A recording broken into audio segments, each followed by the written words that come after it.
Live on Facebook. Yeah, you could even get, if you can't find like the bomber, you could find almost like a varsity jacket type deal. Yeah. With the leather jacket. Yeah. Like a Letterman's jacket. Exactly. Yeah, Letterman's jacket. So on a little symbol for each kill, so for each visit to the podcast, you get another little mark. And for the record, I can sew. I'm really good at sewing. Believe it or not. Yeah, scarily enough, so can I. Yes. I had to learn that in the Marine Corps, unfortunately. All right. I learned that when I had to start paying for all my own clothes. I'm like, yeah, I'll sew this. I'm not buying a new pair of jeans or patch there. All right, you ready, boys? Yep. All right. Let's start it up. 5. Do we need to charge in a line before we start up? Yes. Okay. Let's charge in a line. So, Janet and Alan, Janet, you may know this. Alan, you probably don't, unless you're an avid watcher of the podcast, which would be great. But we usually start off each episode with a little toast. So if you would like to join us and have something to toast along with us, now would be a good time to grab it. If that's not your thing, then that's totally okay too. I'll just send a slave to get something. There you go. She's 130. Be nice. That's why we figured we'd give you a little advance warning. It might take a little time. No. Well, it's a little early for me to be drinking anything but water, but I'll toast with my water. That's fair. Alan Jackson had a very good song, though. It's 5 o'clock somewhere.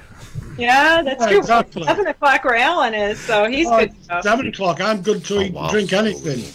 I actually did an interview with, me and Joe did an interview with another podcast. It's a Masonic podcast, Leeds Light. Leeds Light Blues. Oh, yeah. Leeds Light Blues. And, that was an interesting time difference.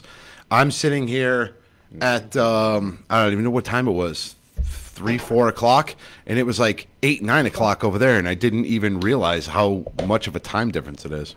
So just so you guys know, the speaker is on active speaker, so who's ever speaking, your face will pop up, and then flip back on Facebook if you're watching on Facebook.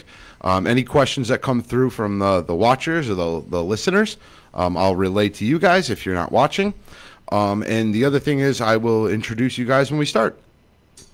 Now, Alan, are you a Freemason? No. You're not a Freemason. But I've been described as the best Freemason that never was. Good deal. Perfect. It's all right. Praise. Just asking for when I introduce, that, and as well as when I tag this episode and put it up. So, all right, well, you ready? Just to fill you in on that, the reason I never became a Freemason was because I've done so much research into Freemasonry, and I always felt that I couldn't be impartial if I was actually in a lodge myself. So I'm able to comment very favorably about Freemasonry, but from a neutral standpoint. Okay, perfect. Fair enough. All right, we ready, boys? Yes. All right, 5, 4, 3, 2.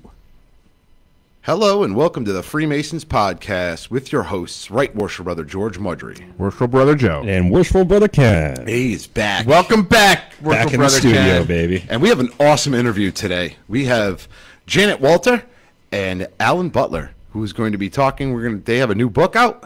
Joe, you could hold it up, and it is America, Nation of the Goddess. It's about the Venus families and the founding of the United States. And Joe has commandeered the book. Yes, I have. I commandeered one of the coins. There should be one kicking around for Ken here somewhere. Yep. And but we're going to get a little bit into the book. We're going to get a little into Venus. I'm probably at some point going to piss off Brother Scott because I'm going to get your take, Brother Alan, on the Knights Templar in Oak Island, and where you're at with that. But first, let's start off with the book. What got you guys interested in doing the book, and what are some of the things that you can describe that are in the book that have correlation with the United States? Well, I know that there was a key word that Alan and I both shared an interest in that got us started, and that word was Grange. Mm-hmm. And what happened was, Scott met Alan first in filming his show, America Unearthed. But then as Alan and I got to know each other, because he's such a great guy, and we were having fun and talking about all this research, and one day I said something to him about the Grange organization in the United States. And he said, what? Right? You said you have something called the Grange in the United States? Because what does that word mean to you, Alan? Well, way back in my research, one of the organizations that I came across as being deeply significant historically was a monastic order called the Cistercians. They were formed in the 12th century. They turned out to be extremely important for us, but one of the things about them which made them quite unique was that they arranged their lives in a very different way to other monks. Instead of all staying in the main abbey, they would set up remote farms on land that they'd been given. They called these farms granges, and because of the grange system and because of their superb ability at raising sheep and smelting metal and doing 1,001 other things, they became the most important monastic order of their age, and perhaps of any age. But that was really just the start of the story, and I already knew there was something quite unique about the Cistercian order. So when Jan came up with the word the Grange in association with an organization in America that I'd never heard of, then my ears pricked up straight away, and that just led to the most incredible adventure. Yeah, and that was one of the things that I found really intriguing when I started to go through the book, is because my mother lodge, which is in Easton, Connecticut, used to be the Grange building for Easton, Connecticut, and a lot of the brothers that formed our lodge were members of the Grange. There's a lot of crossover there. And you know, I've always asked a lot of folks about the Grange, and it's kind of it almost feels like a lost organization. It feels like their history isn't as well known. You can go on the internet and find out about the Freemasons, but there's not a ton, at least from what I've looked at. I haven't seen a lot on the Grange, and I thought that was a very interesting connection that I've got some personal experience with at my mother lodge. The lodge in my hometown actually or up until recently met in the Grange building. Wolcott 146, I think, is the one that was in Wolcott. Yeah, and they were based in that Grange building. I never thought to ask what it was about. I just figured it was another civic organization. Right. Do you want to tell them, Janet? This is a world authority on the Grange, by the way. Oh, yeah. Yeah, right. please, enlighten us. Yeah. No, it was an organization that at first, I live in Minnesota, which is a very agricultural state, and I had heard of the Grange movement, but I always thought it was something that was an organization for farmers back, in the late 1800s, early 1900s, where it was sort of like a labor union where farmers could organize and work politically and help themselves make deals with transportation types of things, like the railroads. The railroads were, the way they would get their grain to market. So what we realized was it goes much deeper than that, because the founders of the Grange were all Freemasons, with the exception of a woman who was the niece of the founder, Oliver Hudson Kelley. And Oliver was tasked after the Civil War by the Department of Agriculture in Washington, D.C., to go out and figure out in the South how farms were doing and what help they needed, because they wanted to start the economy up again, and we needed to find a way to get food into the cities.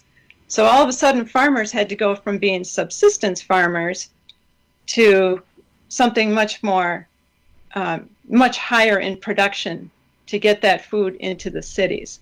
So that's how it all began. And Oliver was a northerner, and when he went down into the South, he struggled with trying to get people to even talk to him.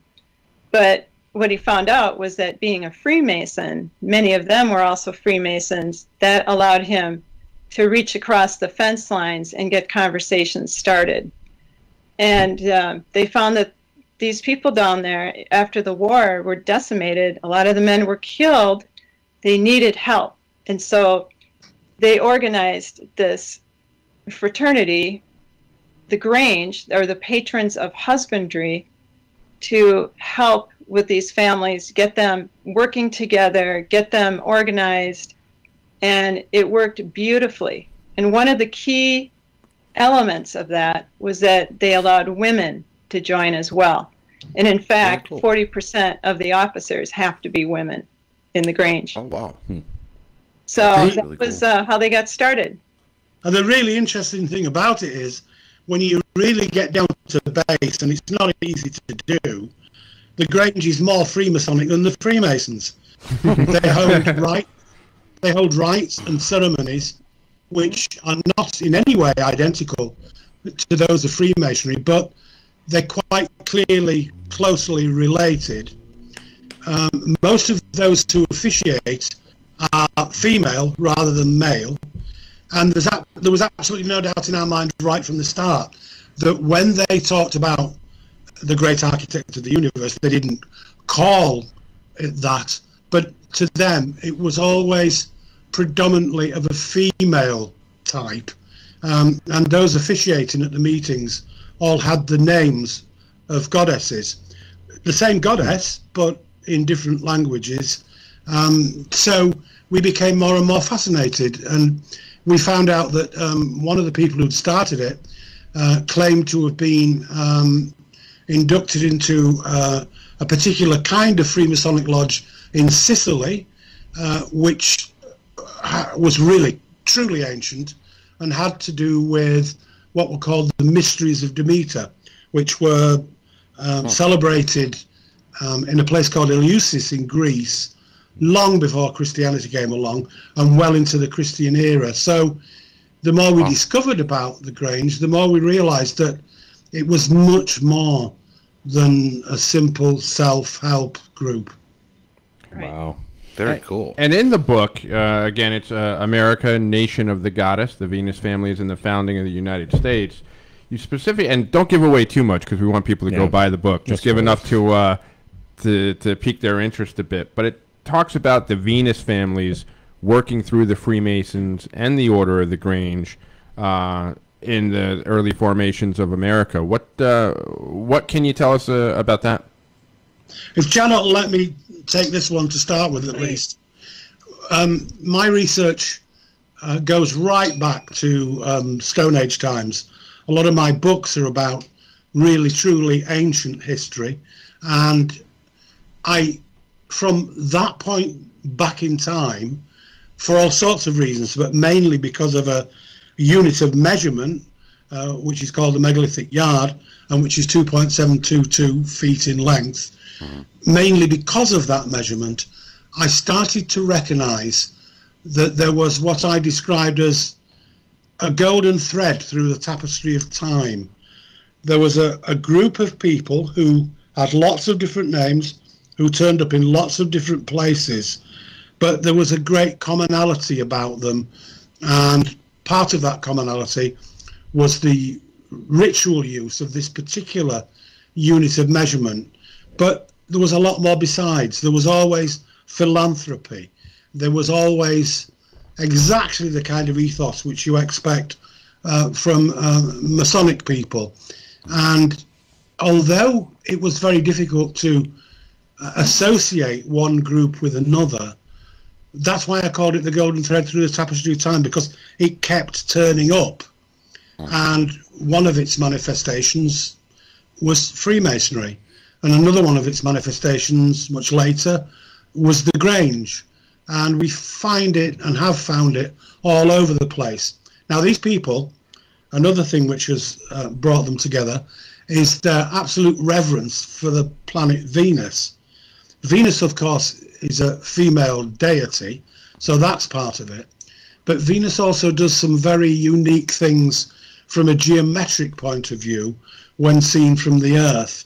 And so their, I suppose you would call it worship. Would you call it worship, Janet? Awareness, whatever, of Venus is another thing that binds them all together.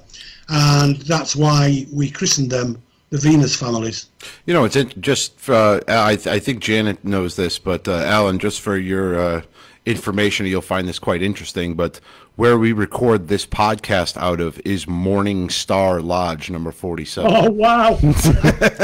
Add that to your thread. There you go. And we actually just resurrected a charter for a chapter, which is also going to be called Evening Star 47. Still Venus. So, still Venus. Perfect. So you are aware that Venus has always been thought of as the consort with the sun, the female, as Alan mentioned. And so she, for those of you who are not astronomers, in the evening, if it can be a morning star or an evening star, depending on the time of year, and it will follow the sun in terms of setting. If it's an evening star, and if it's a morning star, it will precede the sun. And there's another interesting fact about it.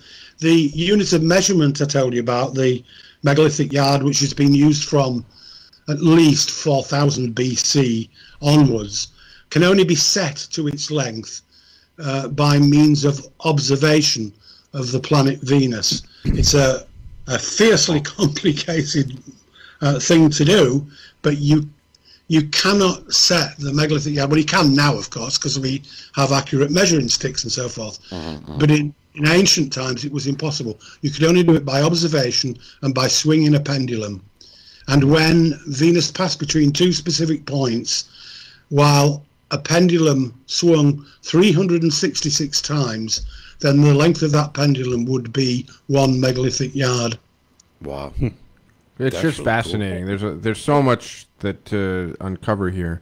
Now, just a quick question. When you mentioned the Venus families, is that the same thing? Is that synonymous with the star families that we hear about? And I believe Washington's family was one of those families. Is that accurate? Could you explain the star families, if you wouldn't mind, just for our listeners, and explain what... There are quite a few different versions that people have referred to as the star families. I certainly have in the past, in my association with Christopher Knight, because I wrote quite a few books with him. To us, it was exactly the same thing as we now call the Venus families, because although Venus is a planet, it's invariably referred to as being a star. And so that's how that came about. And also with the work that I did with Chris, we were dealing with the same sort of groups of people who arose from time to time, who did certain things which were synonymous with each other. So I would say, from my point of view, the star families really are exactly the same as the Venus families. And it's really down to my greatest friend and worst enemy, Scott. Because he decided, before we all got together with this research, to call them the Venus families. And because he's much bigger than me and much stronger, I didn't argue with him. We went with it, right. And another important thing about Venus is that it makes a pentagram as viewed from Earth if you track its movement over its 8-year cycle. And that is a very important symbol. Yes. And represents much when it comes to the ancient wisdom that we see throughout history in this golden thread that Alan described. Interesting thing about the pentagram is that, I know Catholic Church has demonized it, it's bad and everything, but the Seal of Solomon, as we've said before, was a pentagram. The Order of the Eastern Order Star. of these See, we're body. here again. We're right back here again. We're back. The Order of the Eastern Star. Yep. With regard to the pentagram, it's truly, truly ancient. Not far from where I'm sitting now in the north of England, there's a place called Ilchimore, and on that moor there's a lot of standing stones which were put up there probably around about 2500, 3000 BC, and there are pentagrams actually chiseled onto those. Also, the pentagram was quite sacred to Christianity very early on, and as is often the case with organized religion, they turned people away from the pentagram, started to call it evil because they wanted to follow their faith in a particular way and wanted everyone to do what they wanted to do. So the pentagram took on a lot of evil associations which it never once had. And it quite clearly is associated with Venus, and Venus has been important long before anybody said anything bad about the pentagram. So it's kind of like a modern affectation, really. And of course, it became associated with witchcraft and sorcery and all the rest of it. Mainly, I suppose, because people who used it were special in some way and were different in some way. And Orthodox religions don't like special or different. They definitely don't. They tend to burn people like that. Yep. Speak of burning, I know you're very deep into the Templars and their mythology and everything about them. You have been to Rosslyn Chapel, I would assume, correct? Oh, absolutely. Yes. I've seen you on practically lived there. He's written some books about it too. Yep. Yeah, I've got books about it. Yeah, amazing place. So for any of your listeners who haven't been there, if ever we're allowed to travel again, they definitely should go. I would love to go there. That's one of my bucket list places. Absolutely. But I would just want to say one of the things that I found interesting, and I did a little bit of my own little research. Again, I'm no professional. I'm an amateur. But one of the things I found interesting in tying Freemasonry with the Templars is that one of the first recorded meetings occurred in, and I'm going to butcher this name, and I'm going to get picked on for it. And Alan, you can fix it if I mess it up. But Some Edinburgh things can't be fixed. Edinburgh. Sorry, Edinburgh. Yeah, Edinburgh, right? Edinburgh. I do this every time. Yep, I've already got yelled at by my own friends for butchering it before. And it was ironically a Scottish man. So. Listen, for all I know, that may have been the original pronunciation. True. See, that's true. But one of the things I found was interesting is that there's actually recordings talking about Masonry coming out of Edinburgh, but then right next door is the Rosslyn Chapel, an area called Templar Wood, and I just find it very interesting that the first type of recordings that they have of Masonic, I guess you'd say, conversation talking about Freemasonry is in that same area where the Templars supposedly took off to. Yes, and that's very true. And not only that, but the same people who in the streets of Edinburgh were talking about Freemasonry, particularly during it goes back a lot longer, of course, but particularly during the 17th century, when Freemasons were starting to look at science and were starting to have a big part to play in the way the infrastructure of society was being run. Those same people who were doing that were the same people who were regularly visiting Rosslyn Chapel. And I worked with an amazing man, the late John Ritchie, who was brought up in the village of Rosslyn and with whom I cooperated in 2 books on the chapel. And we discovered eventually that we couldn't absolutely prove it. And a lot of that is to do with the people who run the chapel these days. But we were quite convinced that particular Masonic ceremonies had been held in the chapel going back an awful long time. In the end, it all comes back down to architecture and measurement and astronomy, the same as everything else in our work ultimately comes down to. But on the roof at one end, there is a place which we became absolutely certain was where the rituals had been held. And it was the self and same people who were really pushing Freemasonry in Edinburgh. Wow. Absolutely fascinating. And it's, we talked a little bit about Rosslyn Chapel here, which we probably can't get to anytime soon. However, there's something a lot closer to us right in New York City, which is St. Paul's Chapel, which is considered the counterpart to Rosslyn Chapel. Really? And that's in the book here. Janet, can you expand on that a little bit and tell us a little bit about the significance of St. Paul's Chapel? Yes, I've been there a couple of times, and it's amazing because it has withstood so much. And it's the oldest continuously used temple or church in the city of New York, going back to the Revolution times.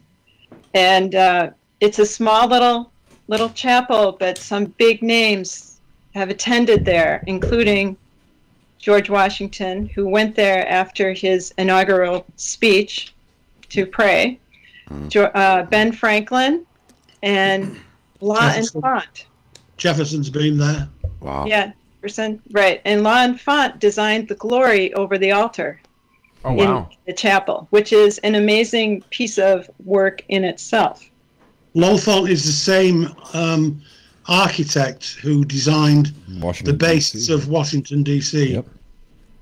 Also a Mason, if I recall. Yep. Right. Yep. And what we found was that, it was in conjunction with working with the production team for America Unearthed. They came to Scott and I because they wanted to do a story on obelisks on America Unearthed. And so we started looking into that with them, and one of them found that there was an article written recently in the last 10 years that there is seems to be a straight line that is formed by 3 obelisks within Manhattan. Wow. And they were looking into that, and so I was looking at it, and I was looking at it on Google Earth and drawing some lines and things, and I realized that it wasn't quite a straight line. There was a little dog leg in it, in the middle. Very similar to another structure. Yes. Yep. Which was the Worth obelisk. And then the third obelisk, there's one in St. Paul's Chapel's churchyard, and there's another one that's in Central Park, which is a real Egyptian obelisk called Cleopatra's Needle. Yep. I don't know if you all are aware that we have one in this country. I did. but- I have seen that before. Yes, they're actually Okay, working to it's fix it up, behind the right? Met. Yep. They're working to fix it up, right? It was kind of in disrepair for a while, right? Yes, they Last I did heard. do that. They Oh, they did. completed that, Okay. as far as I know. And There's it really needed it. matching one in London. Yes, the matching one is in London. As you know, most obelisks were placed in pairs in Egypt. At the British Museum. No, it's on the banks of the On the Thames. Thames, Oh, really? on the Thames embankment. Wow. Yeah. So anyway, but what we realized, and I called Alan and talked to him about this because he's the astronomy guru. What we realized was that these 3 obelisks were placed in exactly the same manner as the belt stars of Orion's belt appear in the sky. Huh. Which is the same alignment as the pyramids in Giza, correct? Exactly. Yeah. And Yep. this was a particular interest to me also, because again, not far from where I'm speaking to you from now, there are 3 giant henges. Now, a henge is a circular ditch with a bank, which we know that our ancient ancestors used for some purpose, though we're never being exactly sure what they used them for. But there are 3 particularly big ones not far from here, which are called the Thornborough Henges. And they are massive. They are truly massive. They stretch, the 3 of them, over 1.5 miles in length. And they too form the same pattern. And in the case of each, the pyramids, Thornborough Henge, and Janet's discovery in New York, if you are to take a snapshot of Orion's belt, and if you are to bring it uniformly down to the right size and down to Earth, it fits all 3 of those structures absolutely perfectly. And that's extremely unlikely because the dogleg in these 3 stars hardly is there at all. If you see it in the sky, it's almost impossible You to could see the barely dogleg. see it. Yeah. But it is there, and it's reflected in all 3 of those series of structures. So I'm guessing the Henges and the pyramids at Giza, well, obviously the pyramids at Giza were constructed at different times, right? But The they- henge was constructed about 1,000 years before the pyramids in Egypt. That's how old they are. But okay. Chris and I were able to show that the one definitely came from the other. So the people at Thornborough were the mathematicians who laid out the pattern for the pyramids. Interesting. Oh. So what about the obelisks that are in Manhattan? What do we know about when those were constructed? Like, did they know what they were doing when they were being emplaced, or was it like, one was added 100 years after the first? The first one was in St. Paul's Chapel, so that was the oldest placement, and that would have been probably in the late 1700s. I can't remember the exact date now, And then the next one was the Worth obelisk, which was General Worth. I believe that was from the war with the Mexicans down in Texas, and he was actually buried under there. There's nobody buried in the one in St. Paul's churchyard, so why is it there? Right.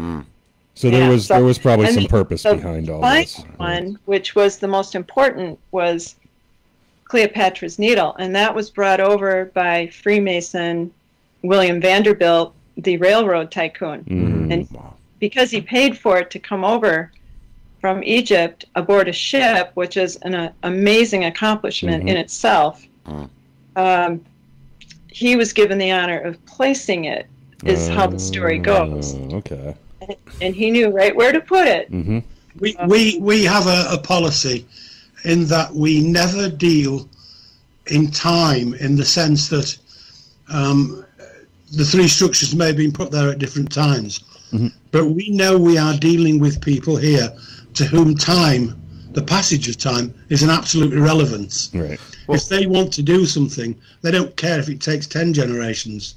They will do it. And you know, I find funny too is that it's almost like they're trying to tell you something. They're trying to teach a lesson or something involved with it. Because why would you do this over time and repeat things such as Orion's belt? I mean, to have two obelisks at, at two ends of a line, it's just two obelisks, right? Right. But it's adding that third one. That's where the symbol comes. And why do they keep referencing Orion's belt time and time again? I mean, you see it in what's the city down there in Mexico, Teotihuacan or whatever. Yeah. Am I right? Yeah. Am I right on that? Yeah. And I said it properly too. You proud of me? That's why I was taken aback. Then I could do.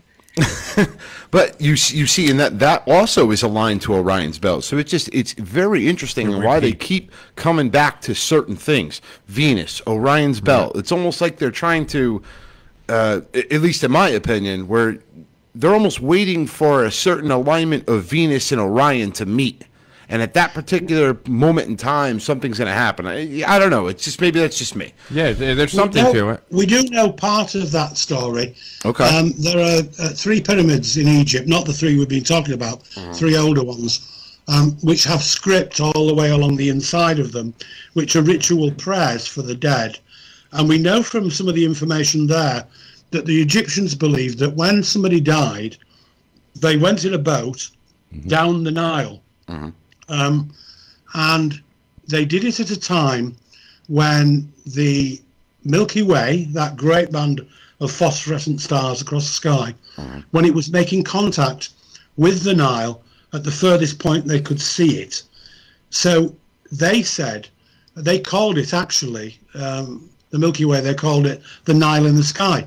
And they believed that when they died, they went in this boat down the Nile, and then they sailed up the Milky Way to Orion's belt, which is virtually on the Milky Way, and that's where they believe they would live their afterlife, where they would be transmuted, where they would be changed, so that part of them could come back to Earth, but a part of them would stay. So it was a magical part of the sky as far as they were concerned. Right. Wow. And so Orion to the Egyptians was Osiris, who was the god of resurrection. Yeah. I mean, he was the big daddy, was Osiris, wasn't he? Yeah. Him and Ra. He was the player. And I've always seen that connection between Orion's belt because it's pretty prominent that it's the three stars and the reverence for the Freemason, for the number 3 in Freemasonry and a lot of the ancient mysteries. Yeah, and I believe Orion is visible throughout, the entire ancient world too, northern and southern hemisphere, at least at a certain point of the year. So ancient peoples would look at this prominent thing in the sky, and surely they would attribute some kind of meaning to it. But there's also truth in what you were saying a minute ago about us not exactly knowing, because Janet and I would both admit that we found Orion's belt to be so important. It's far more important than it ought to be from a visual point of view, if you see what I mean. Yep. Okay, so it's impressive. Okay, so it's beautiful. But there are far more impressive and beautiful things in the sky. So why everybody thought that was so amazing, to be quite honest, at the end of the day, we still don't exactly know. So we got a question for you. Brother Rocco Alfonsetti asks, does Orion's belt fit in the Fibonacci sequence? I don't know. No. I don't think so. No. Yeah, You'd have to associate it with something else.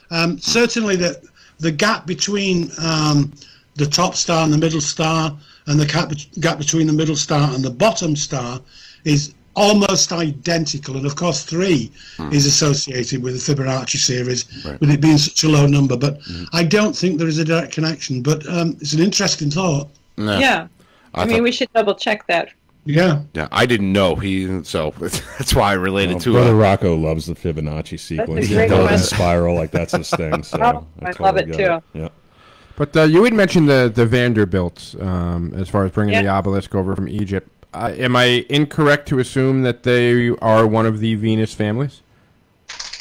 Well, it appears to be so. I mean, they were part of this. We don't have something where we can go and look up a family name and say, oh, yes, they are absolutely a Venus family. Although it's more based on what did they do. Okay. Yeah. These terrible Venus family people never wrote their names down in a book. Why didn't they know we would want to know these things? Like, how could they not? Exactly. But there are certain prominent families that you almost would, based on their actions, would assume. I know Washington is assumed his family is one of them. The Astors, which are very prominent in New York, are always rumored to be one of those families as well. It's usually the families that ended up with a crap ton of money. Yeah. We've always judged that it may not be on every occasion that the person we were looking at was a direct member of the Venus families, but they certainly knew someone who was, and were affected by someone who was. And we would get that happening all the time, especially with FDR, who we are quite sure was a Venus family member. He seemed to influence all sorts of other people in government circles who probably weren't. But I suppose if you've got enough power, you can do that. Well, I mean, also, I got 2 points of order I just want to make. But FDR also had the Russian guy who was his guru, and he kind of was coaching FDR in a sense, right? I can't remember his name. It's Nikolai something or whatever. But his mentor. He was his mentor, right? And he was all in astrology and all that stuff.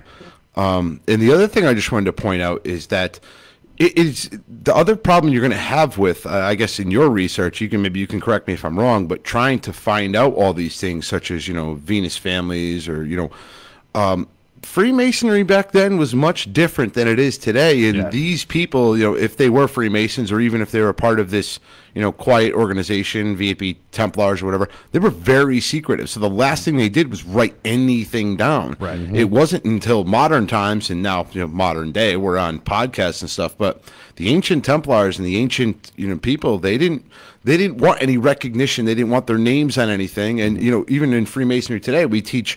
We just did the episode last week about the good of the order. Everything. It's not about individual. Right. It's for the benefit of the craft as a whole and for society as a whole. That ancient policy of secret keeping is still alive and well in Freemasonry today, even though we're a little bit more, vocal about our membership in the fraternity. Is this some of the issues that you run into in terms of that? Absolutely. I mean, sorry, Janet. Go ahead. And it's much harder here in the UK than it is over there in the States. I found out much more about Freemasonry in the States than I've ever been able to find out in my own home country, where they are much more guarded. So yes, it's difficult, but we have to.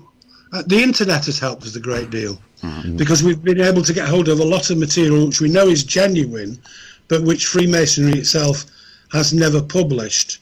And that might seem an unscrupulous thing for us to do, but you've got to get information where you can find it, and we only ever use it if it confirms other things that we've discovered. So we prize open as many doors and windows as we can, but there's still an awful lot of the building that we don't understand.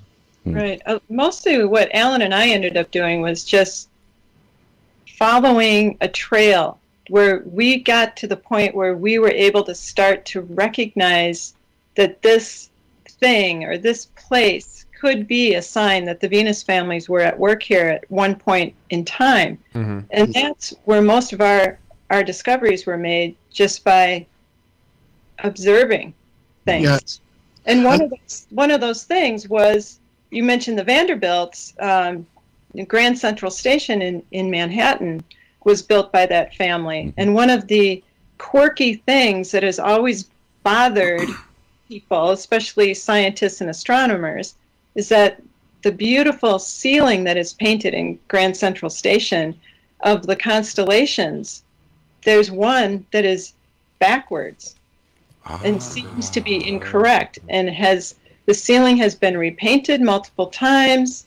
It's never been fixed. And if you ask a Vanderbilt, the legend is that they always would say it's perfectly correct. And that Orion. It's Orion that's backwards. Yes. I have heard about that before. Orion. The other thing I would say about research, particularly with regard to Freemasonry, one thing I learned a long time ago, and it's as true in America as it is here, no Freemason tells lies. So I ask questions. Now, Freemasons may not tell me the truth, but we're not going to lie to you either. Yeah. And it's finding the difference between the two, which is so important. Those loose-lipped Americans. See? They'll tell you everything you want to know about Freemasonry. Well, now, see, that's just the thing. In fact, you don't. Yeah. You just don't tell lies. Yep. No, we don't tell guys when they ask, "Oh, what do Freemasons do?" We make good men better. We We do in fact do that. It might sound like an obfuscation, but that's what we do. That's the old brush off Yeah, right there. exactly. Yeah, we make good men better. That's what we do. It's not a lie. So one other question I had in regards to the book, and again, I'll hold it up here, and it's America, Nation of the Goddess, the Venus Families, and the Founding of the United States by Alan Butler and Janet Wolter. You talk a lot about, you come to a conclusion how most cities in the United States actually have a temple to the goddess in plain sight, and you get into baseball diamonds. And I do believe that Abner Doubleday, I'm fairly certain he was a Freemason, who he invented baseball. And it's funny how some of those measurements seem to be absolutely perfect when you come to all those close plays at first base. And if it were 5 feet longer, it wouldn't be. And the game wouldn't be the same. It wouldn't be the same. So tell us a little bit about your conclusion, your theories as far as baseball diamonds and as they relate to the goddess Venus. Janet? One of the things is that if you just look at it from above, it has a resemblance to a square and compass. But there is also many of the numerology aspects of baseball. You know, the relative dimensions of the diamond, a lot of the apparent rules to do with baseball, the folklore associated with baseball, the whole thing is just riddled with goddess awareness in a way that most people would say, well, that's absolutely absurd, especially when you hear some of the language. But it isn't ridiculous. It's absolutely true. A baseball diamond is about as ancient as Stonehenge. right? The diamond shape has always been associated with the goddess. And you like I was saying, you have, 3 strikes. 3 times 3 is 9 innings. 4 balls, a square. Well, I mean, all these things come into play that appear to be related to not only Freemasonry, but a careful veiling of the goddess ideology as well. Well, can't you even go for the distance between the bases as well? Isn't it, what is it, 90 feet or something like that? What's the... Yeah, I've got the notes somewhere. All these numbers, Yeah, look it up in our book for us, will you? Yeah. You got some research material right here. That distance is significant. And another thing that's truly significant, probably the holiest and most significant place in the United States from the point of view of our research, is the Ellipse, which is a park just south of the White House in Washington, D.C. Really? Now, that's important to us for a whole host of reasons, but it's interesting to note that for many, many years, it carried not 1, but 6 baseball diamonds, and they were there for decades and Wow. decades. And most people would see that as well. Well, it's a park that people go there to play baseball. We saw something much more significant in that. Wow. Right. Yeah, And it's always been kept open. It's never, it doesn't have buildings on it. It's never been, I mean, I'm sure it's very expensive real estate, right? They've never built on it. Right. And we know why now. And I'm sure if you had a chance to look at the book, you will see that the Washington Monument plays a major role in what happens around the National Mall, including with the ellipse. And that is its shadow. I was just gonna. So- I was gonna ask about the shadow. You beat me to it. No, go ahead. Okay. Well, okay. So the shadow of the monument is very pronounced if you see it on a sunny day from above. And what we learned is not only does it on a given day, you could tell time with it if you knew how to do that and read the sun, but throughout the year, the shadow length changes as the sun moves around in the sky and is at higher and lower elevation. So what we realized is that shadow was designed to point to things around the National Mall on certain key dates, and we were blown away. The ellipse is one of them, but the most obvious one that, Alan, you discovered this first, and then we've discovered the rest since then, but tell them about what happens in September. In September, on the day on which the Constitution of the United States was signed, if you were to stand on the Mall at dawn when the sun came up, sorry, in this case it's when the sun goes down, you would find the shadow of the monument, the point of it would exactly touch the doors of the Capitol building as the sun went down. But it only does it on 2 days in the year, that one in September and one in March, and both of those days are significant for other reasons. When the Constitution was signed, the guys there in Pennsylvania, they waited for weeks and weeks to sign it until all the delegates were getting really fed up and saying, come on, we need to go home. We can't stay indefinitely. They obviously delayed it for a reason, and that was so that they could get it signed on this particular day, which was also the day on which the festival in Eleusis in Greece was held for Demeter. Wow. So it was the Mysteries of Demeter. And so we knew there was a connection between the two. And the other day on the year when this phenomena happens in Washington is the day of the death of a god called Attis, who was extremely significant and was also a god of the mysteries. Now, these are only just 2 days in the year, but for example, the shadow of the monument touches the western side of the World War II memorial on VE Day.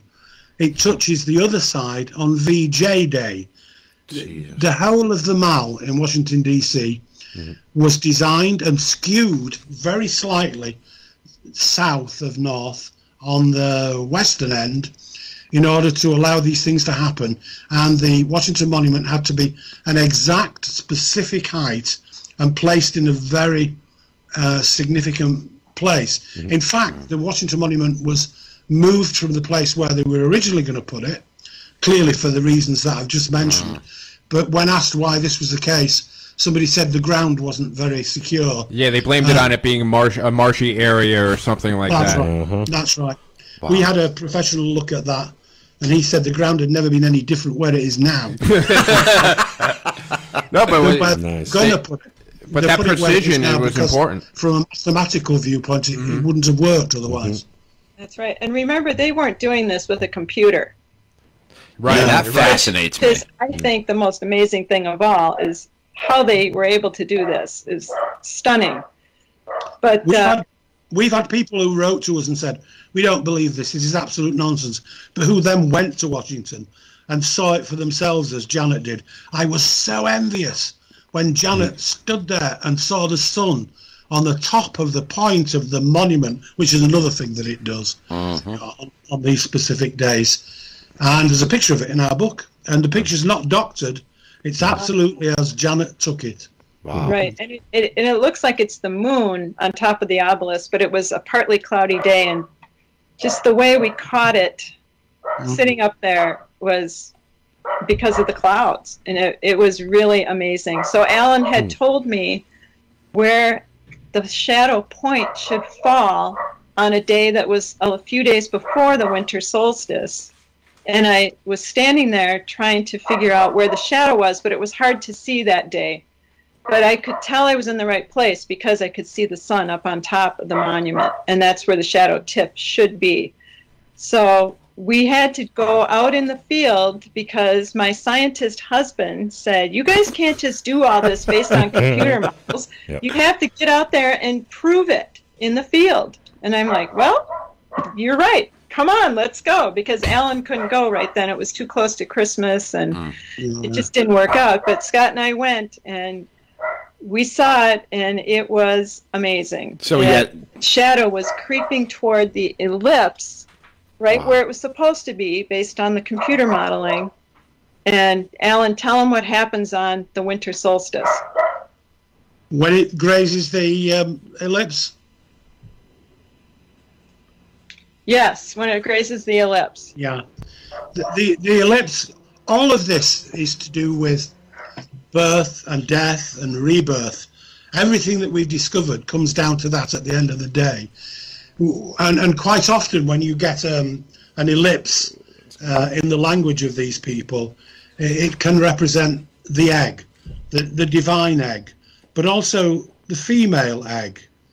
And when everything is reborn at the winter solstice, which is in December, then the ancient people used to believe that the sun was reborn and that nature was reborn and that everything would be okay again. Well, in Washington on that day, the point of the shadow of the monument touches the southern entrance of the ellipse itself representing the egg, the cosmological egg, and the female egg, and it penetrates into that, and then it passes away again, and it's just such wonderful symbolism, and nobody knows any of this. Well, obviously some people do, but you guys do. But it's certainly not common knowledge. And every time we came across another alignment, and this went on for weeks, Janet, didn't it? Yes. We were stunned at all this going on, this wonderful theatre happening all year round, and yet everybody else thinks it's something entirely different. Right. And people know to this day, because that World War II monument was only built in 2006. So somebody still has their hands in it. Yeah, somebody's paying attention. But even before the World War II monument was built, someone had placed, well, it was like a little pond there, wasn't it? Someone had placed an ornamental pond there to reserve the ground, because that's exactly where the World War II monument was ultimately built.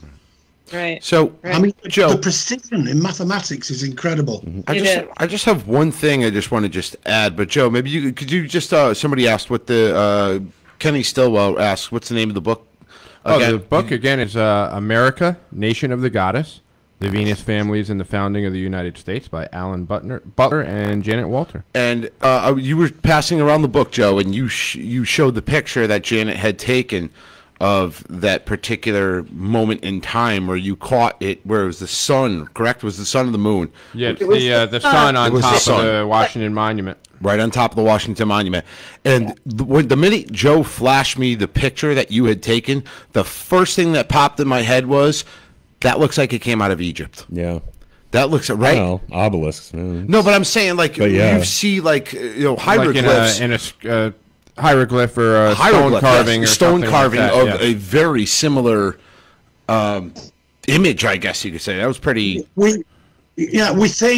We think that the people who designed Washington got the idea from a church in Paris called Saint Sulpice, where there is a similar device, but there's no doubt that in the case of Saint Sulpice, it came from Egypt. So ultimately, it's Egyptian. Wow.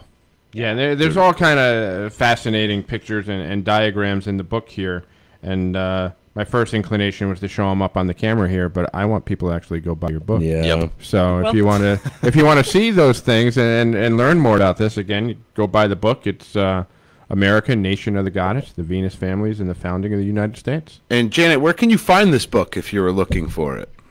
Well, it was published by Intertraditions or Destiny Books, and I'm sure it's on all the major outlets. Okay, so it's not hard to find. You don't got to buy it from a specific site or. No, I know we can't go to Barnes. What benefits? Or online. What benefits Yeah, you guys fine. the most? Everybody goes Right. to these big box stores, but what's the place? Is there a benefit for going directly to the Publisher's publisher? website or If you would like one signed, if you buy it through the website that Scott and I have, it's www.hookedx.com. And anything that comes through there, we signed the books. awesome. Awesome. Yes, Very which cool. we received our signed copy earlier this week. So Yes, thank you we did. very much for that. Wrapped in You're the Vikings newspaper. Yeah, we noticed that he wrapped it in the sports section with the Thanks, Vikings Scott. new players on there. We noticed that. Good. Well, he's got his Viking stuff down here. I'm in his lair in the basement. Masons busting each other's stones He's knows got no his bounds. beautiful agates behind me, but he's also got this. What's the SKOL or SKD? Oh, skull! That's their little clap Oh, thing. Very, very Norse. Oh. And Yeah. it's like some It's kind of It's a Viking beer over here, Norse. Janet. A beer? Oh, that's how you. It's a lager, Skull lager. Yeah. Well, that's what it is. Oh. It's all fun. But We also have Corona, which is a bit unfortunate. Well, Alan, you brought up beer, and I wasn't going to ask. I've been toying with whether or not I wanted to ask you this, because if it falls flat, then I'm going to look like an idiot, and George will have some more editing to do. No, I'll leave it But alone. when you were talking about the monolithic yard, Megalithic, yeah. megalithic, I'm sorry. No, it's fine. I vaguely remember seeing you on a show relating that unit of measurement to a pint of beer. Does my memory serve me correctly? Your memory serves you perfect. Okay. Tell us. We love beer, so tell us a little bit about that if you can. The megalithic yard turned out to be something much more than a linear measurement. It's the basis of all the measurements that we you in the United States and we until very recently here in the UK used, which over here we call the imperial system. You probably call it the American system. But Standard? pounds Standard. and pints and hundredweights and barrels and all of the measurements. Stones. Yeah, stones, yeah. All derived from the megalithic yard via barley seeds. If you stretch barley seeds end to end along the megalithic yard, you end up with 3,600 barley seeds. Now that sounds ridiculous, because you might say to me, well, one barley seed is going to be a different size to another, but on average it always works out, and we've done it so many times that we got sick and tired of barley seeds and it always worked out in the end to within half a barley seed. wow. Now, if you take a proportion of those barley seeds and weigh them, in this case 1/5 of them, then you get the smallest unit of imperial volume measurement. So the pound is of that ilk, and so is the pint. Not your pint, unfortunately, our pint. Right, your proper Imperial pints, pints, yes. Yeah, I have to because be the your only- pint somehow got smaller. Yeah. See, I knew we could get this back to beer at some point. I knew we could do that. Americans trying to get their I have profit to be margins the up. only American who hates the standard American system, whatever. I hate it. Drives me nuts. All right, give me a 3/4 wrench. How about just saying like 15 millimeter? Give me like a 10 it's millimeter. 9 millimeter, 10 millimeter, 11. 10 millimeters. I hated it It's as a always missing. mechanic. I hated it. Yeah, If I take an English pint glass, as I say, not an American one, unfortunately, anymore, but if I take an English pint glass, of which I have many examples, then and you fill it with barley seeds, and then you take those barley seeds and weigh them, you will find that they weigh exactly 1 pound. Wow. So they put all of these. Everything at the end of the day is down to barley seeds. Who rules barley seeds? Janet, the Yeah. goddess. There you go. Very cool. Agriculture and astronomy. That's what we found, that all these threads always go back to that. Hence the Grange and all the goddess names in the Grange. Right. Whoever started that knew exactly what they were doing. They did an awful lot of good on the way. It must be one of the greatest organisations the world has ever known, and yet hardly anybody knows anything about it. Yeah, I mean, that was foundational to... We wouldn't But have it had was cities, essentially right? Freemasonic, but it was dedicated lock, stock and barrel to the goddess. And Grange means grain. Yeah. Grange and grain are synonymous. Yeah, and at the founding of our country, we were absolutely an agricultural society. There's no doubt about Can't that. have cities without some way of getting that production up and then getting the results of that production into the city where people can consume it, and you can have skyscrapers full of people. Right. There was a lot of arguments early on, wasn't there? Because Jefferson, in particular, wanted to keep it that way. He didn't want a big industrial country. He wanted small farmers. There was a lot of arguments back then. People doing duels, get shot and stuff over there. It's happening all the time. Yeah. So I want to ask you about I want to go back to the Rosalind Chapel, if I may, and I would love to know what's down, because I believe I watched on a show, or I heard something along the lines of there's actually catacombs or tombs or spaces underneath Rosalind Chapel. There was a company who tried kind of cross drilling underneath and got caught at it, and the government shut them down quick. But I would love to know, that's one of the things I would love to know, is what's down in the downstairs catacombs of Rosalind Chapel. Well, strangely enough, the American Army had a go at one time, and I think they were politely told that, allies though we were not to dig holes in the grounds of Rosalind Chapel. But there is definitely a tunnel which leads from underneath Rosalind Chapel to a place nearby called Rosalind Castle. And there are almost certainly other tunnels under there as well. Nobody is allowed access. And now that ground penetrating radar is so good, nobody's allowed to do that on the land either. Wow. In the days when it was a bit cranky, they occasionally let people on, and they kind of found the ghost of these tunnels, but they would be able to find them for certain now, but nobody will let them. So why do you try. think that is? Why do you think that is, that they won't let anybody in there? I know the building is very old and unstable, and they're worried about digging underneath it, and Yeah, but GPR shouldn't. basically undermine it. But yeah, Strangely enough, it's nothing to do with that. An awful lot of money was earned by the trustees of the chapel, allowing them to use it for films like Dan Brown's film and so forth. Vinci Code. Yeah. And all of that money was put to good use in terms of rebuilding the roof of the chapel and making sure that it was good and sound. But unfortunately, the trustees who are there now, good people though they are, every one of them, their religion prevents them from being able to see Rosalind Chapel in terms of anything other than a normal Christian church. And so therefore, and it's their business because they're the trustees, right. Yeah. They won't even let me in the place anymore to talk. Jesus. I can go in, and I can go in and pray, but to talk to a group of people, You've had to do it out. they wouldn't let me talk to Oak Island in there. They wouldn't let me talk to other. It's a sacred space to them. American- Makes sense. Well, can you blame them? No. No.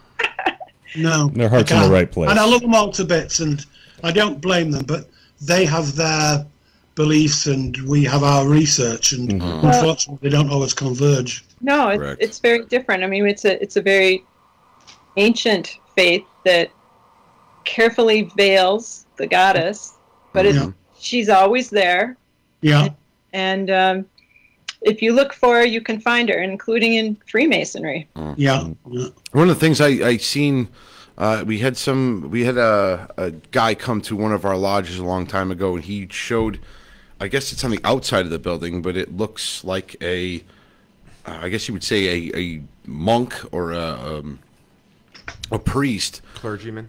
clergyman, I guess you would say, and you could see the cross on his chest, and he's got a noose around a man's neck while he's holding definitely, yeah. And I mean, that's in right in this building, in the right stone? on the outside of the stone of the Rosalind Chapel. Oh, of Rosalind Chapel, of which I found absolutely fascinating. Like that's, I mean, we know. Might be some We'll leave that there. symbolism. I love Ken. There There are other examples as well, which I won't mention while we're talking publicly, but there are other things which you guys would recognise straight away. Yeah. Absolutely.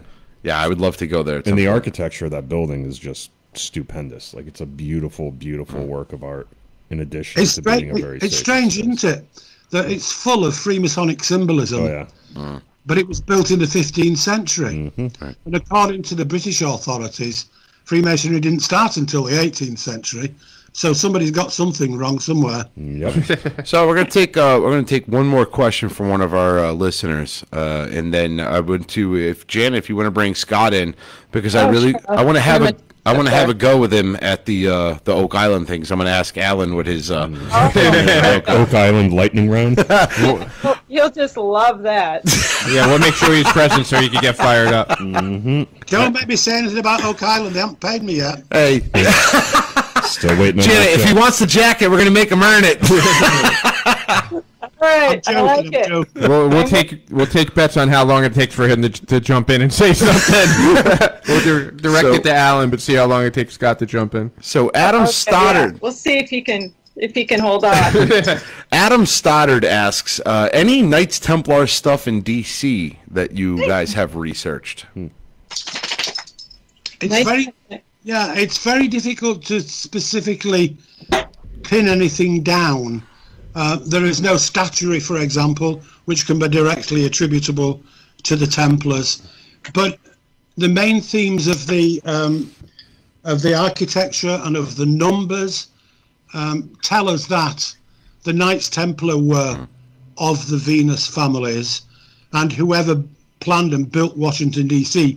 was also of the Venus families. So it's back to this golden thread through the tapestry of time, in a way. Right. We know they were associated, but we haven't found anything which you could say directly looks like the Knights Templar. But insofar as most of us believe there is a connection between the Knights Templar and Freemasonry, and Janet and I are quite convinced that there's a connection between Freemasonry and the centre of Washington, D.C., then there is a kind of indirect, direct connection, if you see what I mean. Right. Mm-hmm. Yep. Yeah. I would agree with you, Mr. Butler. Oh, here we go. There he Hey, is. brother Scott, how are you doing? How nice to see you. I wanted to wait until Alan paused for half a second, then I jumped in. Scott and I once did a piece to camera here in Great Britain at a place called Shrewsbury Hall. Yeah. We talked for so long between us that the cameraman virtually collapsed onto the ground. He couldn't put the camera anymore. You and I went for 25 minutes straight. They timed us, and they just held the cameras. They didn't want to stop because, of course, what we were saying was so wonderful. And then when one of us took a breath, they all went cut. And You know, I think it was Alan that took the breath, not me. when you have so much like information and knowledge you're trying to get out, and sometimes you get on a roll, And it's exciting, It just too. kinda Like, you happen- get excited about this yeah, you get information. excited, yeah, especially with something you're passionate about. So Yeah. it can happen. That's exactly what happened that day. Yep. We were just so into what we were looking at. It's like if And you get they me were started so- on Star Wars. and they were so fascinated. The only man who suffered was the cameraman. You know what? They get paid just fine. I'm not worried about it. He can take one for the team. It's worth it. That's funny. That was really, Alan, one of the highlights for me for America on Earth. In 49 episodes, that one is right up there at the top, not just because of Shugborough, but because of the time spent with you. It was just amazing. And all the beer, Scott. Yeah, that's what I always want to see. I mean, if you're going to do America on Earth, you guys got to do like the behind the scenes thing where you guys are Like at the an pub, after hours. right? Like an after hours, right? Yeah. At the pub, hanging out. That's what I want to see. Yeah. Do you know what this? Pretty Do you know fun. what this jerk did to me? One we were in Los Angeles, and we'd been doing some work through the day. We went to a pub in the evening, a bar, and there was a guy in there who was the waiter, who was, like everybody in LA, was a would-be actor or script writer. Right. And he recognised Scott, and he was all over Scott, and Scott said to him, "I'm not famous, not compared to this man," pointing at me. This kid went into the kitchen to get his phone, Googled me, and then never left me alone for the next 2.5 years. His fault. God bless the internet. Oh, you got it. I learned from the best, Alan. Deflect to to your friends. Self-preservation. Yep. Survival. I've done that at a bar before, where you like somebody comes over and they're talking to you and they just won't stop talking, and then you're like, "Oh yeah, this is Joe over here," and then as soon as Joe starts, "Oh hey, how you doing?" Boom, I'm out the door. So yeah, I know that trick well. This is my wife Janet. Talk to her. Hey, you did that to me when I first reached out to you.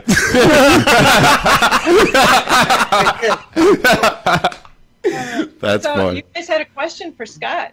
Did have a question. It was for Scott. I had a question for Alan, but do we have one for Scott? Oh, no, We'll just go ask ahead. Alan, and then we'll try to remember the one for Scott. Bolt here, and you guys go ahead. So what I was going to say to our brother Scott though is you wanted the jacket. We're definitely looking into a jacket with the sleeves and having like the bomber jacket. We're really looking into it. Swear to God. But we're going to make you. We're going to make you earn it. And one of the ways I'm going to make you earn it is I'm going to ask Alan what his take on Oak Island is. Let it ride. Well, you put me in a rather difficult position because I have worked on several episodes of Oak Island. I'll go so far as to say there is something very, very strange about Oak Island and its legends. The trouble is that it's one of those kind of places where the further you get into the mystery, the more mysterious the mystery becomes. And unlike the research that we tend to do, there's very little written evidence. From a mathematical point of view, it's difficult to deal with. So I reserve my judgment, and I won't say any more on the subject. I will say this. I have become very disillusioned with the whole thing, and I'm kind of riding where Joe is, where I'm done watching. I'm done. I'm done. This season, I'm over it. Like Honestly, my wife just makes fun of it. Like we'll watch it every night. Yeah. But my wife just it's like a running joke between us. It's at a point now where I really think it's where they filmed the movie Holes with Shia LaBeouf. Oh, that was actually a good movie. movie. Where they just dug holes and there's just stuff left there. I'm not a believer as much anymore. Well, now I always fall back in the line. Now that we've had Brother Scott on and he's given us his opinions, I can just say, well, I've got it from a fairly reliable source that there's nothing going on there, and I just leave it at that because he's a reliable source. But Brother Scott, I'm really interested about these caves you were talking about. Which ones? You were talking about the caves where you believe that the Templars hid whatever they hid in them. Oh, well. I would love to hear more about that. Let's put it this way. We know that the Templars brought treasure over.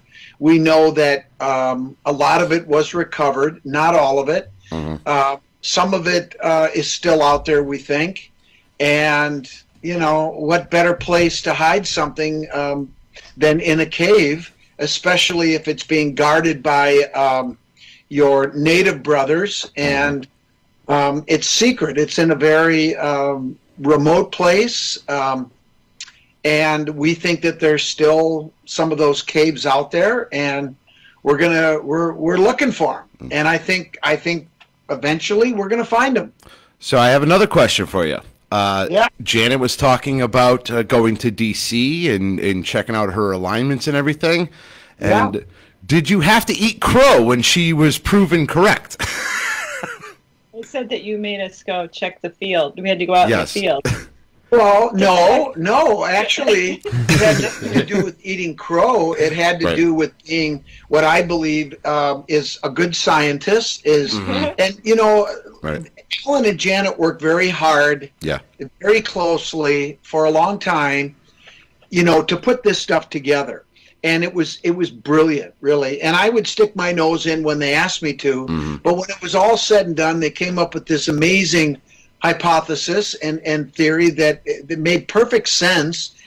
But, I said, guys, test it. Go in the field, go there on those times and dates, and actually see what the shadow does. I was fully confident it would do what they thought, but what better way to prove your theory than to test it and have it bear out? Now, I will say this, though. I do remember that one of the main alignments, which had to do with the winter solstice, that Alan Butler had basically put his life on and said, it will happen. And then when we decided to go test it, all of a sudden Mr. Confident wasn't so confident. But you've got to have a get out, haven't you? Alan, do you have a rebuttal to that? Even Galileo was wrong sometimes. There you go.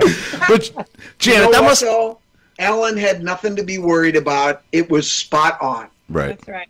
And Janet, that must have given you a certain amount of gratification to actually have a theory and then show up and then boom, it happened. That must have been kind of like a pretty cool moment for. We were incandescent, weren't we? All of us. Yeah. There was messages flying backwards and forwards across the pond, you wouldn't believe. Texting him, and the poor guy had to wait all day because this happened at 11 o'clock in the morning, and he's 6 hours ahead. Right. Yeah. So by the time, it had been all day, and his wife, Kate, had told me later, he was like a cat on a hot tin roof. That's funny. But you know what? When the alignment happened, and then we shared it with Alan, the word that he used to say how he felt was "Godsmacked." Gobsmacked. Yep, that's what you said. That's what you said. So, guys, what do you think the shadow's pointing to? Why is it pointing to the ellipse? Why is that a thing? Are you asking us why we think? Yeah. I would have to say, so it's pointing at the ellipse you're talking about where it was like in that area of D.C. It's the park, correct? It's the park just south of the White House. I believe it's on page 197 of the book, American Nation of the Goddess. Joe's He's cheating. Is this an open book test? No, but I can show you the alignment, what it looks like. Wow. Holy shit. So to me, the ellipse is clearly an egg, which is a symbol of fertility, which gets right back to, birth and symbol of the goddess. Fertility is certainly. Joe's Mr. Esoteric, if you couldn't tell. Me, I would just say start digging. There's something buried. Yeah, exactly. There's something buried. Start digging. Yeah, well, if you started digging at this place, you'd end up in jail pretty quick. Yeah, no, absolutely true, but. Alan had an experience. Alan, tell him what happened when you were there one time, digging around with your feet, sort of, right? You weren't really digging. The first time I was there with my co-writer at that time, Christopher Knight, we were at the centre of the ellipse because we were sure there's something underneath the centre of the ellipse for all sorts of reasons. So there we were, just on our hands and knees looking at the ground. There's supposed to be a stone. Well, there is a stone in there, a marker stone, and we were trying to find it. And as we were on our hands and knees, suddenly there's a big noise. There's a huge security helicopter hovering over the top of us. Oh, nice. So we got up and wandered off. The helicopter went. When it had gone, we came back. The helicopter came back. This happened 3 times until we got the message and thought next time they might start shooting. So we went away. But they were interested in our interest. But in fairness, there's probably nothing at all odd about that, because you don't want people investigating the ground too much so close to the White House, I guess. Yeah. True. Also, there was another problem. The film crew were Arabic.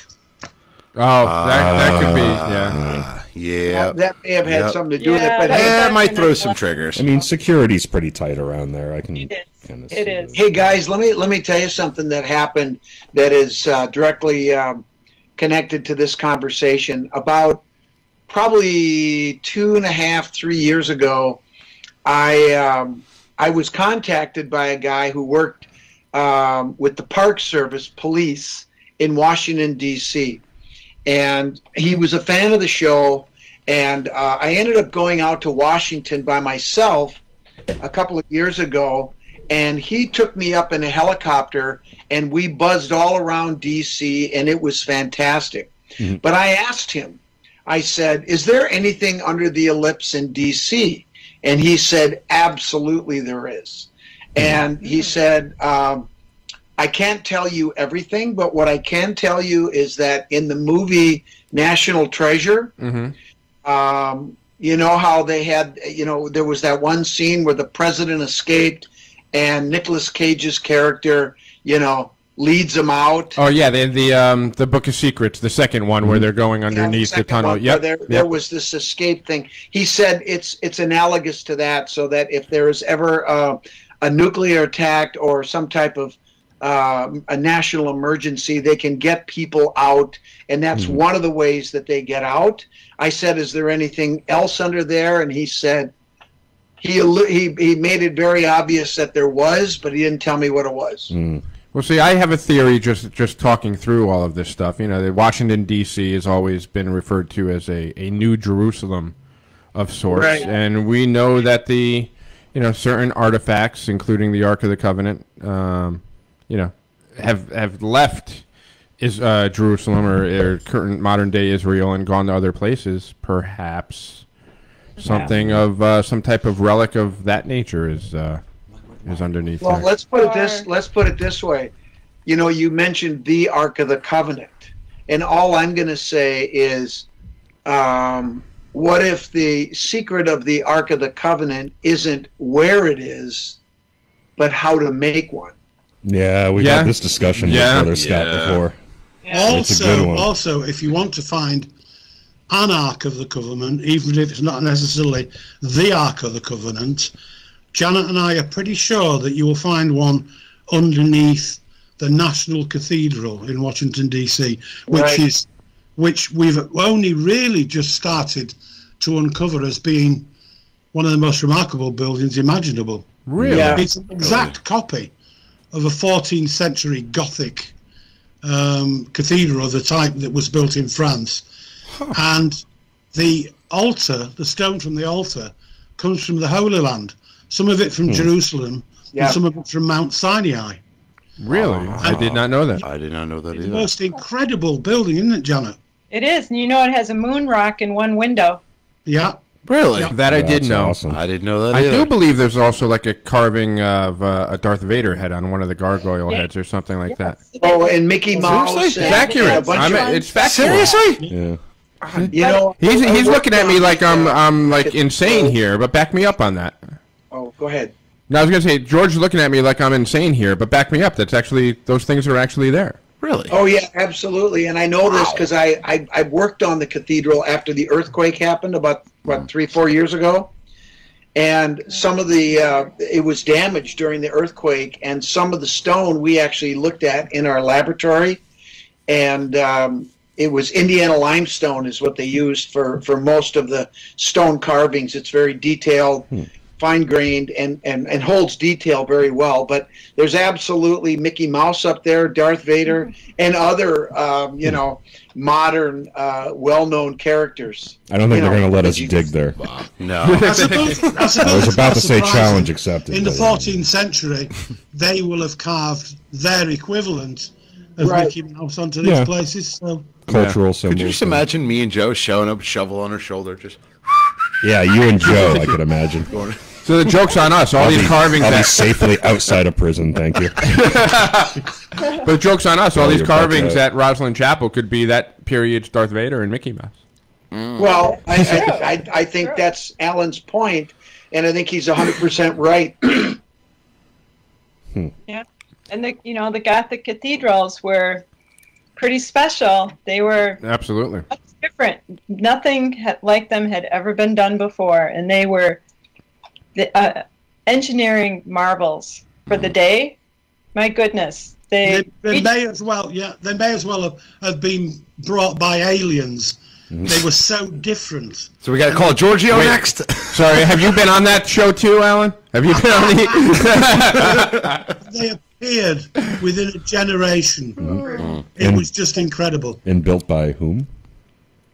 I'm not saying it's aliens, but No, I mean like legitimately built by They were whom? built by a group of people, brothers of building from France, who we think were synonymous with the Templars, or who trained alongside the Templars. They were traveling bands of stonemasons, and they certainly stayed in Templar preceptories wherever they went. So they were kind of like the building arm of the Knights Templars. nice.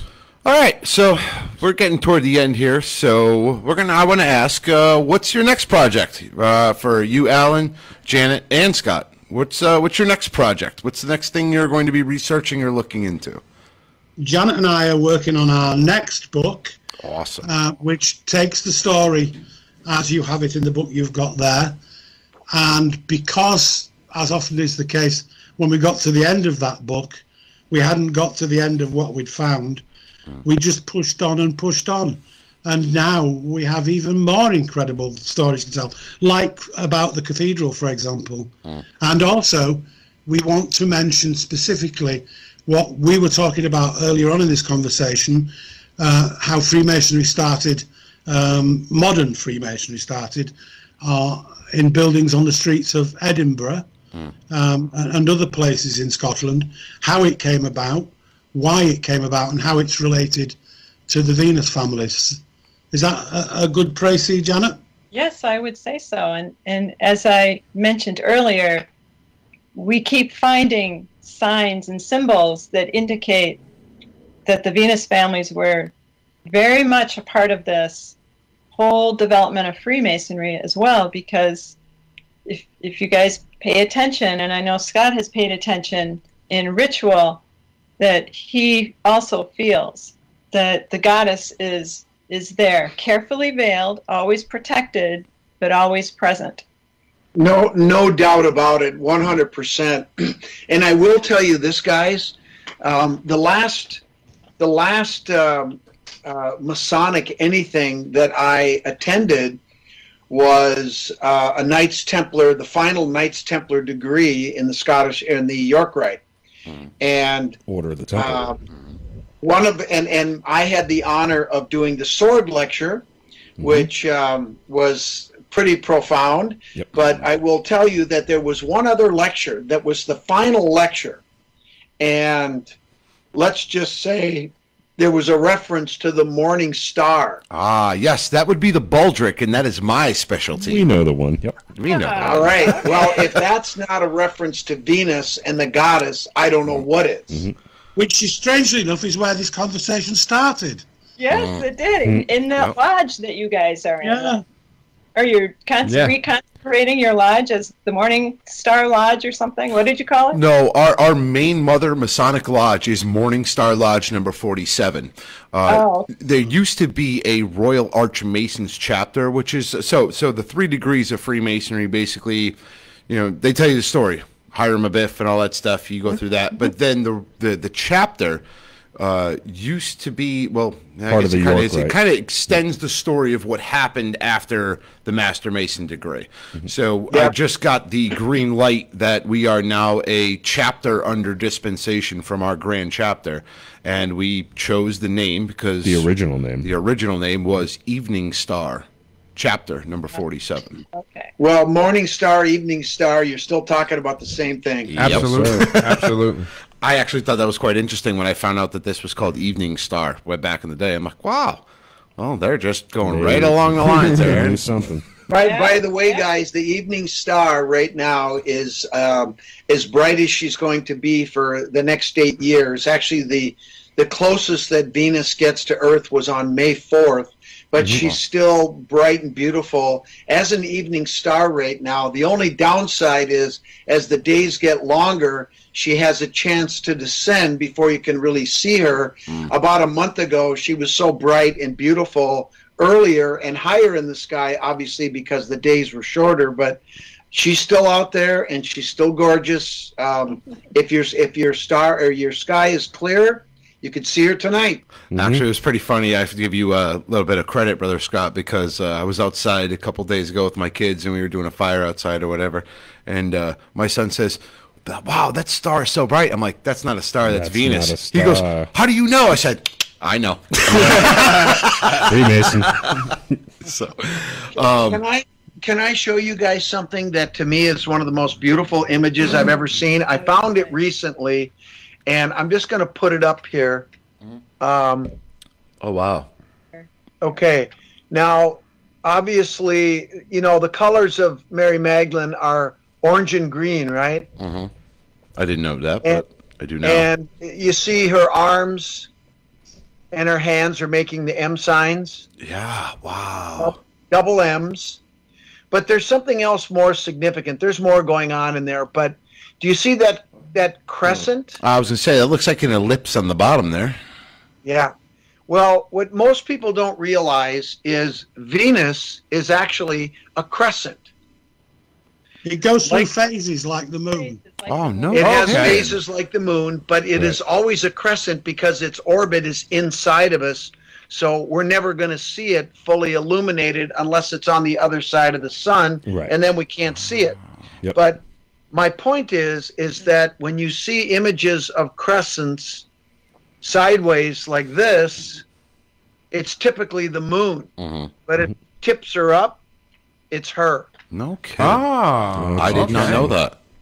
That's really cool. And isn't that that crescent with the tips up like that? Isn't that part of the Shriners logo? Well, it's part of the Islamic tradition. Yeah. I It believe. absolutely is. Yeah. So what does that Also- tell you? It's another also- veiled reference It to the tells you that goddess. they, Also, the crown of Isis. the crown of Isis as well. Yeah. Wow. All right, boys. Before we let Alan, Janet, and Scott go and we shut down the podcast, we have a toast to do. We have a toast. And I think being Kenny, being the first time back up Oh, there, my God, worship I would brother love Ken, to. he's going to lead it. And we're going to toast Alan, Janet, and Brother Scott yet again for coming on. Number 3 for Brother Scott. Number three. Number Two more. three. All right. Alan, Janet, and Brother Scott, it's always a pleasure talking to you. It was very nice meeting you, and this was a great episode. I had a great time today. And so, this is to you. Brethren, right hand to arms. To arms. Ready. Ready. Aim. Aim. Fire, good fire, fire all. Together, brothers.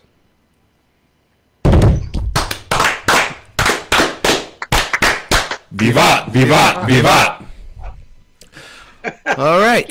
So I think Thank you so much. It's been tremendous. Oh, this has been our pleasure. Thank you so Alan. much. and I just recently learned that the Brits, they do their Masonic toasts completely different than yeah. us. Oh.